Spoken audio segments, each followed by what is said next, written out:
अंतर्राष्ट्रीय अंतरिक्ष अनुसंधान केंद्र इंटरनेशनल स्पेस स्टेशन हाल ही में चर्चा में रहा है, क्योंकि वहां से एक अंतरिक्ष यात्री सुनीता विलियम्स 9 महीने का समय बिताने के बाद वापस आई है। क्या है ये अंतरिक्ष स्टेशन, कैसे बनता है, क्या सिचुएशन रही होगी, क्यों इसको बनाया होगा, क्या क्या ऑब्जेक्टिव और क्या क्या उद्देश्यों की पूर्ति के लिए इसको बनाया होगा, आज की वीडियो में जानते हैं। तो चलिएगा शुरुआत करते हैं सेशन की।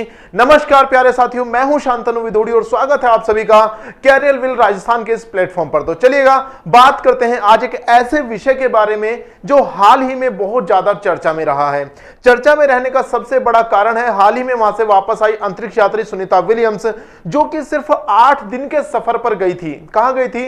अंतरिक्ष में कुछ विशेष प्रोग्राम पर गई थी, किसी विशेष प्रोजेक्ट पर गई थी। अंतरिक्ष में पृथ्वी और उसके आसपास की विशेष गतिविधियों पर कुछ विशेष रिसर्च करने के लिए गई थी, सिर्फ 8 दिन के लिए। लेकिन क्या हुआ, उनका जो क्रू था, जो उनको यान लेकर गया था, उसमें कुछ विशेष टेक्निकल खराबी आ जाने के कारण वो वहां पर जाकर फंस गई और अभी कल ही उनको 9 महीने बाद पृथ्वी पर वापस लाया गया है। तो इस समय चर्चा का विषय बना हुआ है कि ये अंतरिक्ष स्टेशन क्या होता है, कब इसका गठन हुआ, क्यों इसको बनाया गया। तो चलिएगा सारे बिंदुओं को पूरा विस्तार से एक एक करके चर्चा करते हैं। वीडियो को लास्ट तक जरूर देखना और सबसे पहले चैनल को कर लीजिएगा सब्सक्राइब। चलिएगा चैनल की शुरुआत करते हैं। सबसे पहले बात करते हैं अंतरराष्ट्रीय अंतरिक्ष स्टेशन की या इंटरनेशनल स्पेस रिसर्च सेंटर की। ये एक अनुसंधान केंद्र है। अनुसंधान केंद्र का मतलब यही होता है जब किसी चीज पर विशेष रिसर्च करने के लिए, उस पर नए तरीके से बार बार रिपीटेशन मोड में रिसर्च करने के लिए किसी विशेष जगह को उसके लिए आरक्षित कर दिया जाता है, उस जगह को अनुसंधान केंद्र कहा जाता है। अब पृथ्वी पर आपने बहुत सारे अनुसंधान केंद्र सुने होंगे, जैसे आपका Indian Council of Agriculture Research, Directorate of Weed Research या अलग अलग प्रकार के रिसर्च सेंटर। तो ऐसा ही एक रिसर्च सेंटर बना दिया पृथ्वी से लाखों किलोमीटर की दूरी पर, पृथ्वी की बाहरी कक्षा में। किसने बनाया, कब बनाया, क्यों बनाया, इन सभी प्रश्नों के उत्तर आपको अभी मिलने वाले हैं। चलिएगा तो सबसे पहले बात करते हैं, यह एक बहुराष्ट्रीय सहयोगी परियोजना है जो पृथ्वी की निचली कक्षा में स्थित एक विशालकाय अंतरिक्ष प्रयोगशाला है। यह वैज्ञानिक अनुसंधानों के लिए एक परीक्षण केंद्र बनाया गया। किसके लिए? वैज्ञानिक अनुसंधानों के लिए। तो इसके बारे में डिटेल समझते हैं, मुख्य विशेषताएं इसकी क्या है, ये मिशन कैसे कैसे स्टार्ट किया गया। कौन सा मिशन? अंतरिक्ष स्टेशन को बनाने का मिशन। नासा क्या है? जो आपका नॉर्थ अटलांटिक स्पेस एजेंसी है। नॉर्थ अटलांटिक का मतलब क्या है? जो अमेरिकन कंट्रीज हैं उनके द्वारा कंबाइंड रूप से एक स्पेस एजेंसी बनाई गई है, नॉर्थ अटलांटिक स्पेस एजेंसी, जिसे नासा के नाम से जानते हैं। अभी हाल ही में एक और स्पेस एजेंसी बनी है, स्पेस एक्स, जो किसकी है? एलन मस्क की है। और अभी जो सुनीता विलियम्स को वापस लाया गया है वो यान स्पेस एक्स का ही था। यानी कि ऐसा माना जाता है कि जो अभी तक अंतरिक्ष अनुसंधान में एक बड़ा नाम जानी जाती थी नासा, अब उससे भी बड़ा या उसको टक्कर देने के लिए कोई स्पेस एजेंसी आ चुकी है। कौन? आपका स्पेस एक्स। उस पर एक और वीडियो में बनाने वाला हूं, बहुत जल्दी आपको स्पेस एक्स के बारे में भी बताऊंगा। फिलहाल हम बात करें अंतरिक्ष स्टेशन की। संयुक्त मिशन था किसका? आईएसएस को नासा अमेरिका, रेस्कॉमसॉस रूस और जाक्सा जापान, ईएसए यूरोप और सीएसए कनाडा द्वारा संयुक्त रूप से विकसित और संचालित किया जाता है। यानी कि ये 5 कंट्री हैं जिन्होंने इसको बनाया है और यही वो 5 कंट्री हैं जो इसको संचालित भी करते हैं। अगर स्थापना की बात करें तो इसका पहला जो मॉड्यूल था वो 1998 में लॉन्च किया गया था और तब से इसे लगातार विस्तारित किया जा रहा है। अब बात आती है कि जो इसका सबसे पहला मॉड्यूल था जो 1998 में लॉन्च किया गया था, वो किसने बनाया था? वो मॉड्यूल बनाया था सबसे पहले आपका रसिया ने। ठीक है, उस पर भी बात करेंगे। ये क्या करता है? जो आईएसएस है पृथ्वी की लगभग 400 किलोमीटर ऊपर स्थित है और हर 90 मिनट में पृथ्वी की परिक्रमा करता है। कितने मिनट में? हर 90 मिनट में पृथ्वी की परिक्रमा करता है। कौन करता है? अंतरिक्ष स्टेशन। यानी कि कह सकते हैं कि पृथ्वी की निचली कक्षा में एक उपग्रह जैसा इन्होंने बना दिया है, एक प्लैनेट जैसा बना दिया है। अब वो उपग्रह क्या करता है? एक फुटबॉल ग्राउंड जितना बड़ा होता है ना, फुटबॉल ग्राउंड के जितना ही बड़ा है। और फुटबॉल ग्राउंड जितना बड़ा होने के साथ साथ इसके अंदर आपके 5 बेडरूम की जगह है। कितनी जगह है? 5 बेडरूम की जगह है। अब इतना बड़ा फुटबॉल ग्राउंड आपकी पृथ्वी की कक्षा में शिफ्ट कर दिया है। इतना बड़ा आपका ये एक फुटबॉल ग्राउंड जितना बड़ा है और कहां शिफ्ट कर दिया है? पृथ्वी की कक्षा में। किसने किया है? वैज्ञानिकों ने किया है। बात करते हैं इसका वजन और आकार की। इसका वजन लगभग 420 टन है और इसका आकार एक फुटबॉल मैदान जितना बड़ा है। आकार कितना है?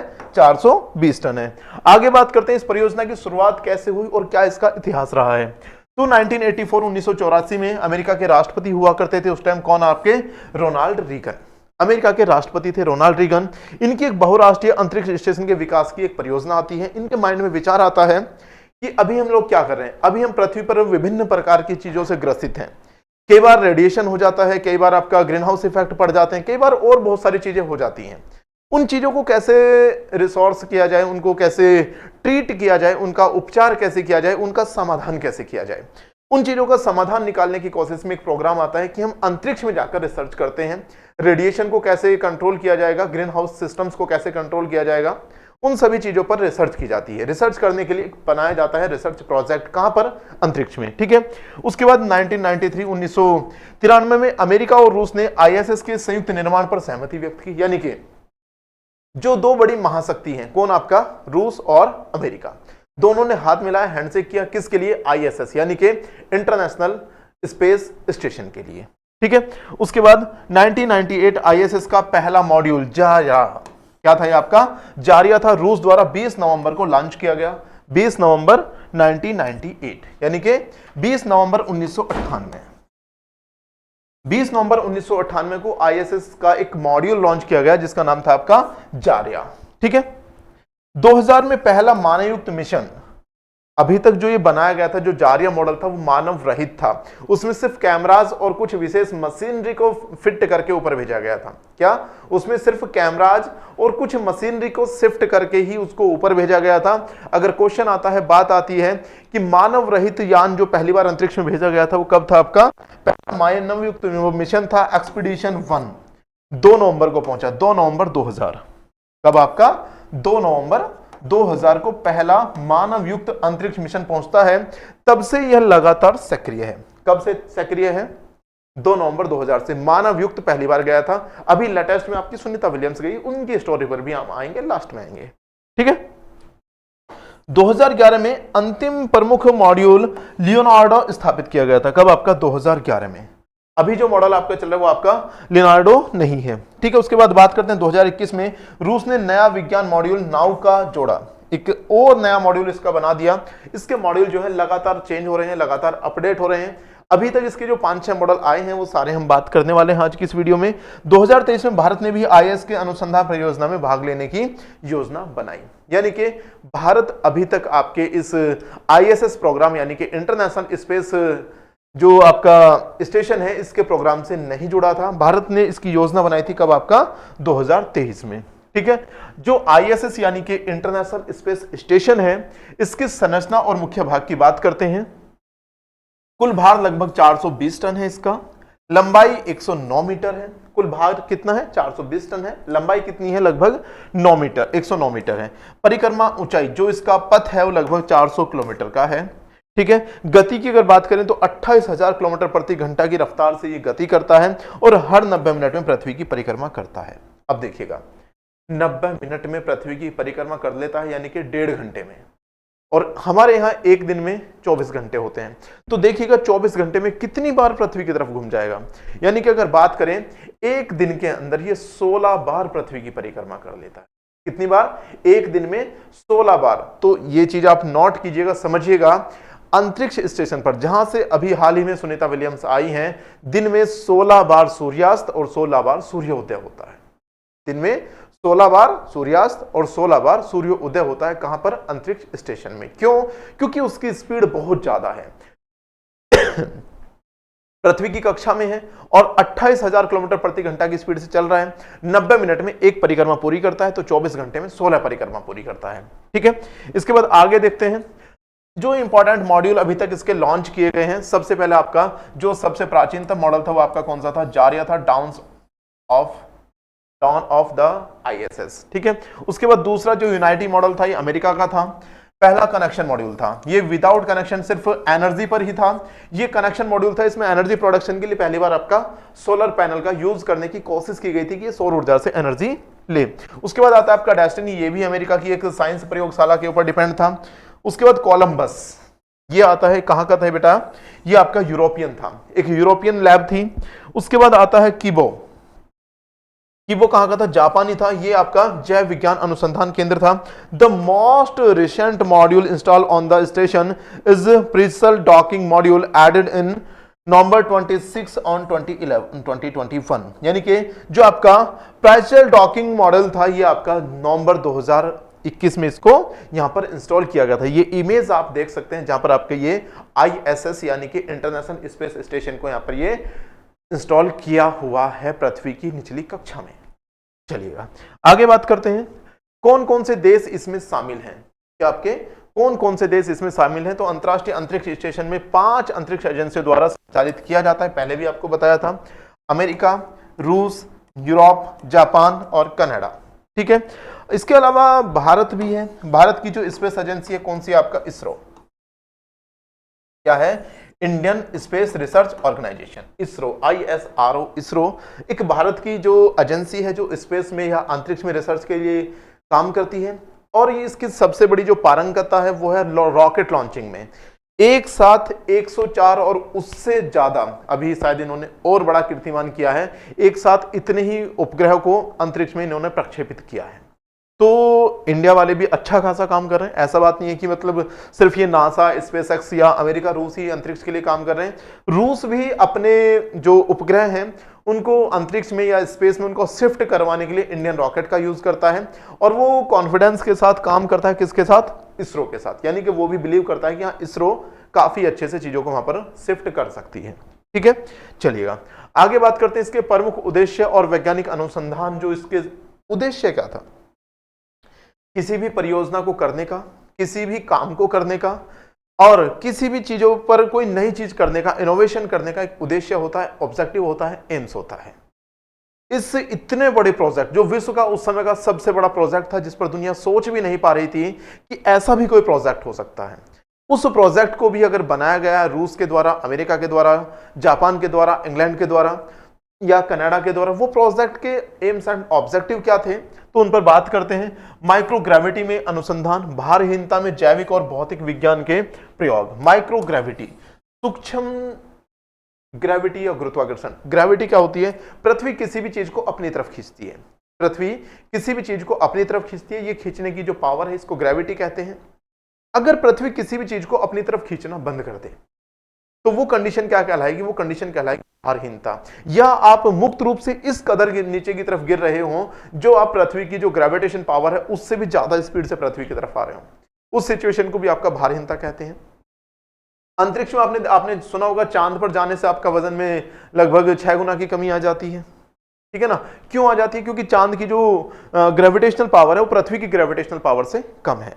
लेकिन अगर हम स्पेस की बात करें तो वहां पर ग्रेविटेशनल चेंजेस आते हैं, इसलिए वहां पर भारहीनता का एहसास करने के लिए, और वो क्यों होती है, उसका बायोलॉजिकल फैक्टर्स क्या है, और बायोलॉजिकल फैक्टर्स के साथ साथ वहां पर जो फिजिकल चेंजेस हो सकते हैं, जो वहां पर भौतिक विज्ञान के बहुत सारे, वहां पर लाइट की इफेक्टिंग क्या होगी, वहां पर साउंड की इफेक्टिंग क्या होगी, या और भी इनसे अलग अलग केमिकल चेंजेस भी वहां पर आ सकते हैं। उन सभी चीजों को जानने के लिए इस स्पेस मिशन को किया गया था। इसके साथ ही आपका जो बायोलॉजिकल या आपके मेडिसिन जो रिसर्च हो सकती हैं, लंबी अवधि के अंतरिक्ष प्रवास पर मानव शरीर पर क्या क्या प्रभाव हो सकते हैं, या इसके साथ ही कह सकते हैं चिकित्सा अनुसंधान में हम जो आपके रेडियो एक्टिव इफेक्ट हो सकते हैं, जो आपके रेडियो एक्टिव है या अल्ट्रावायलेट रेज जो हैं उनका जो इफेक्टिव है रेडिएशन है पृथ्वी पर आता है, क्यों आता है, ऊपर कितना है, नीचे कितना आता है, कितने परसेंट का उसमें चेंजेस आते हैं, पृथ्वी की जो लेयर है उसको कैसे अब्जॉर्व करती है ऊपर जो हवाओं द्वारा, या पृथ्वी की जो अलग अलग आयंस की जो लेवल्स हैं उन लेवल में उसको कितना अब्जॉर्व वहां पर किया जा सकता है, वो सारी चीजों को चेक करने के लिए,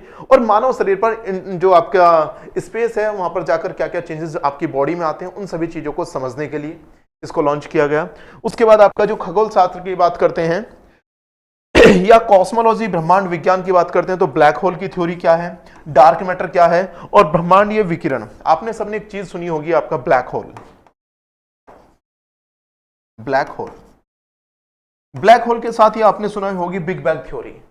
बिग बैंग थ्योरी के साथ ही आपका डार्क मैटर, एक ब्रह्मांड है, एक अंधेरे का एक पिंड बना हुआ है, उसके अंदर बहुत सारे ग्रह हैं, वो सब चीजें क्या हैं? हमने सुना है बहुत सारे जो साइंटिस्ट हैं उन्होंने उनको अपनी जो साइंटिफिक उनके प्रिंसिपल से उनमें उसको प्रूफ भी करने की कोशिश की है, उसको समझाने की कोशिश की है। बहुत सारी थ्योरीज हैं।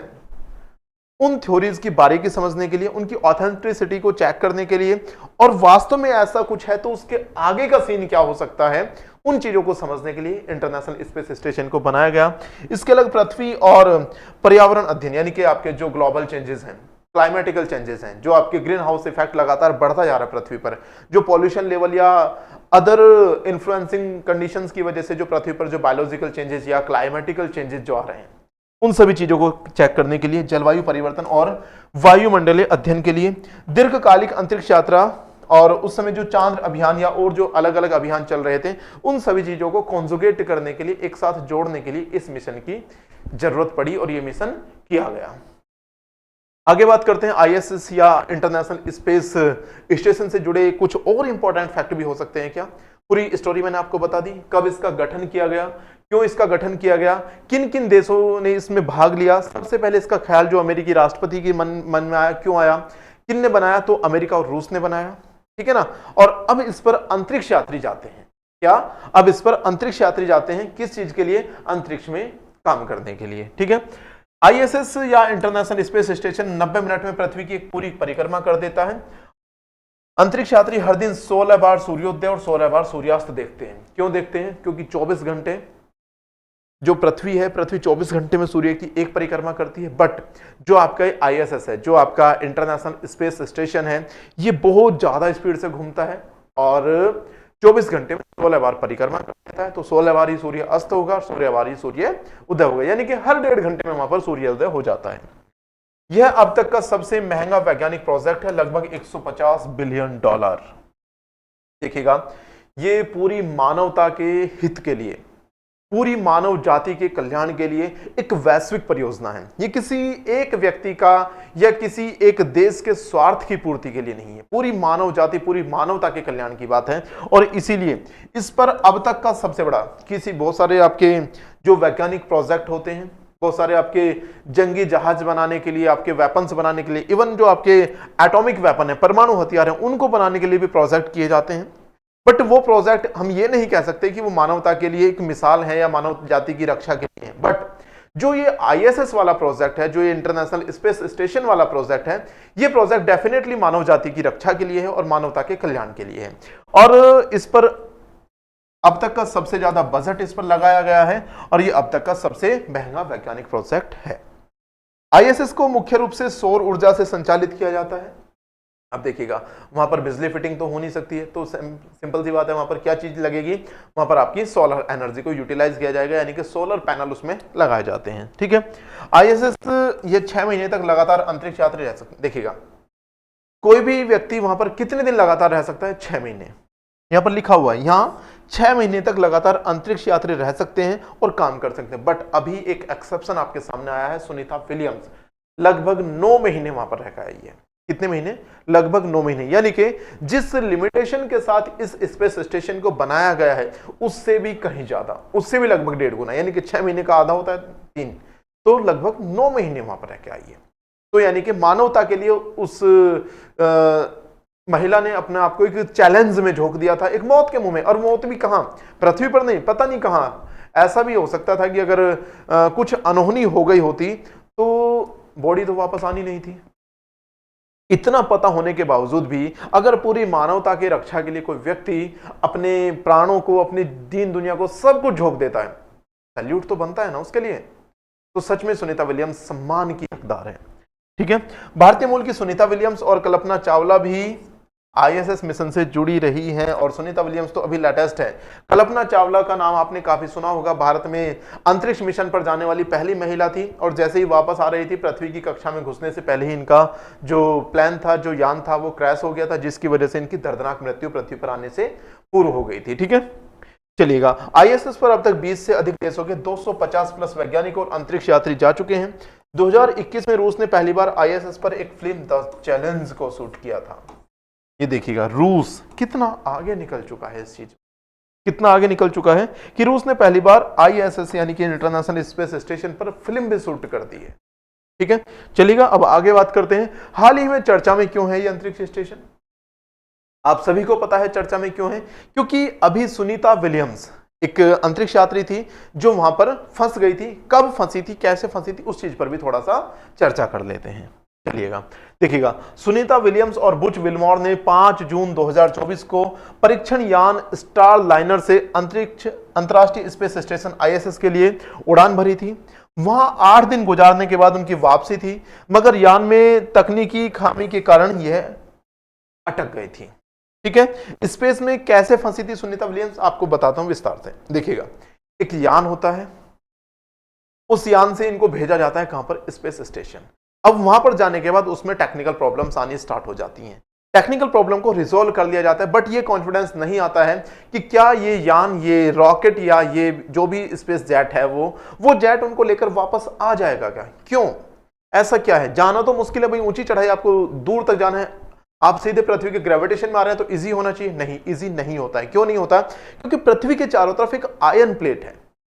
पृथ्वी के चारों तरफ एक आयन प्लेट है जहां पर बहुत सारे आपको डिफरेंट केमिकल आयन्स वहां पर आपको मिल सकते हैं, जिनमें आपका फ्रिक्शन होता है। कोई भी यान जब उस आयन प्लेट के अंदर एंट्री करता है तो उस आयन प्लेट के अंदर एंट्री करने के समय वहां पर क्या होता है, वो यान बहुत सारे पिंडों से टकराता है। पिंडों से टकराने के बाद due to the friction force वहां पर आने के बाद उस यान में आग लग सकती है।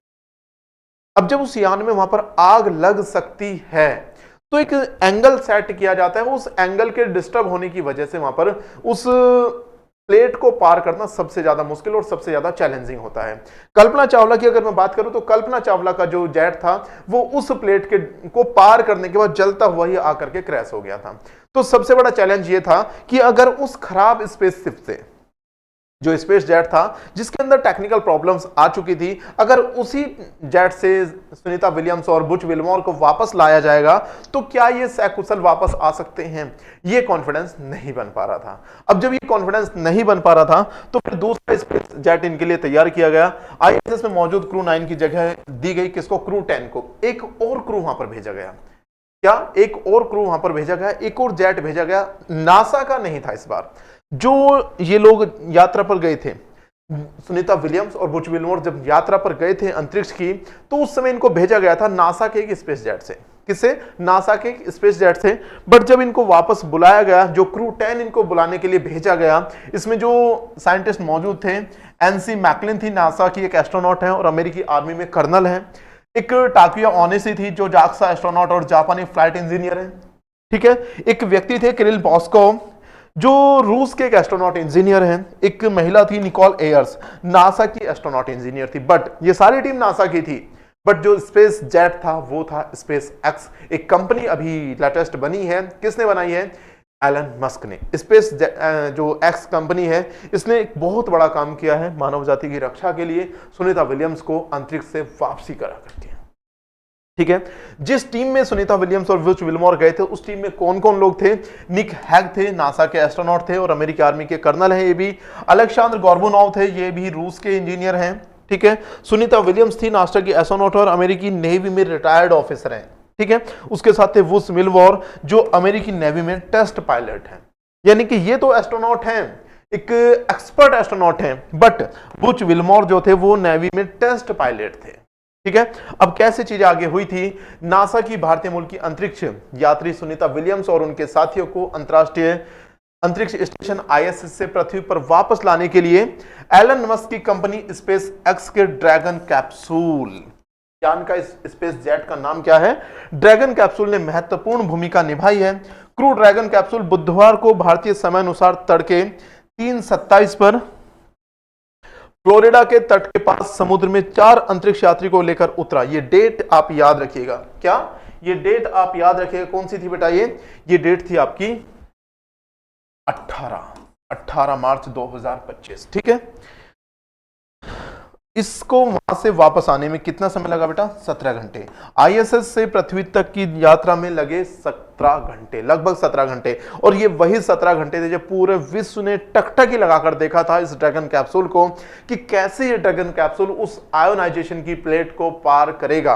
पृथ्वी की सतह के जस्ट बाहर उस आयन प्लेट को पार किया और अटलांटिक महासागर में जाकर के उसने एंट्री कर दी। वो अब यहां पर एक क्वेश्चन आता है कि समुद्र को क्यों चुना गया लैंडिंग कराने के लिए? जब ये जो 4 अंतरिक्ष यात्री थे उसमें से उतरे तो पैरासूट लगा करके उसमें से उन्होंने जंप किया और कहां गए आकर के उनको पैरासूट से उतारा गया? समुद्र में। क्यों? क्योंकि अगर आग लगने की कुछ भी सिचुएशन बनती तो अगर उन्हें बचाया जा सकता तो सिर्फ पानी से बचाया जा सकता, तो इसलिए सीधा समुद्र में उसको उतारा गया। ठीक है, तो उम्मीद करता हूं ये जो सेशन था आपको इंफॉर्मेटिव लगा होगा, इंफॉर्मेशन अच्छी लगी तो सेशन को लाइक कीजिएगा और चैनल को सब्सक्राइब कीजिएगा।